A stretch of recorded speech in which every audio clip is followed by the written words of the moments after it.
Please, subscribe my channel. Turn on the notification bell. Share. And like my video. Ole, video pakhat han siam le ka do thil pakhat hetilai a menu zinga hian lo soi mai kaneya tangka ekren khop maya hetla hian search student hitaki kan lo soi tel lova import module chunga hian zon tur ang khan kan soya import module chunga khana video kan en chuan import module chunga hian hemi mang hian hemi pen adar le year of birth te pen nei sa te ni lo chuan hetilai dropbox in zon tur kha kan ti maya khami ba ka khan hetilai hen search student alo om ve le a hemi search student hi a man theya tuna hian kan thian te pakhatin kan no pang import tur ka mu zo reng lo maya chuwang chuan mi lo zon sak ve chin te aron ti a adar om lova chuan a date of birth le anu le pa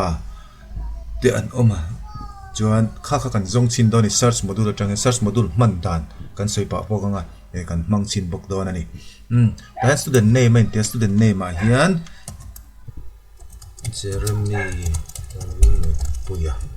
date of birth hi kan nei chuan hi kan hriat tura chu hemi a hming ba ka hian hetain tik tur pathum ma oma hei sir zela hian pahni tal thanangai ni pahni tal pakhat chau date of birth kan han tai panga nithum tharu 2014 chuan hemi ringot hena zon theilo wani search sim taila hey please select at least two checkbox pani thon than nge hemi pakhat kan thlang to adang pakhat apathum pon than thei thowa adang pakhat kan thlang le chinanga apa ming hi wan ro puya search chinang amulo pot chuan apa mingi lo type sol palte mo om theya anu mingin kan zong le ang anu minga kan zon le chuan kan search le ang heiron muta heta hian ron mu a hei hi tuna kan no pang zona khani tai a pen number alo oma date of birth oma he tila hian school kal to na lo oma maro status sign active alain ti a hei an import hei shi don lo ni ta hian progression video pakhat ka siama progress video ka siama khan an how to te biak po na om ti a khan hei ta HOS detail hen click taila tila hian an principal ming le an phone number kha ti khan ron lang ta khan an principal te kha amo an zirtir tu in charge samo principal mo kharon lang do na ta khan kan phone anga hi he no pang hi kan no pang ni in school train chuak to ko ngain min lo chua sak te ti khan kan phone anga chuan kan import thei don ani kha search module kha ni a chuan adang pakhat kan zong le chinang midang e poi min lo zon sak te ka mu zo lo rang ti thawania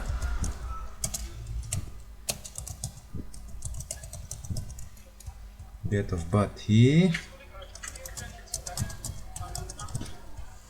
pa ming hi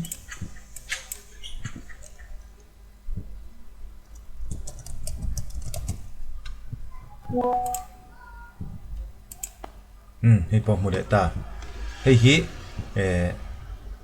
school lo na lui ten ti khan oma ti khan ei po active ala intia chuan active a inti chuan kan import thei ri lo ni kha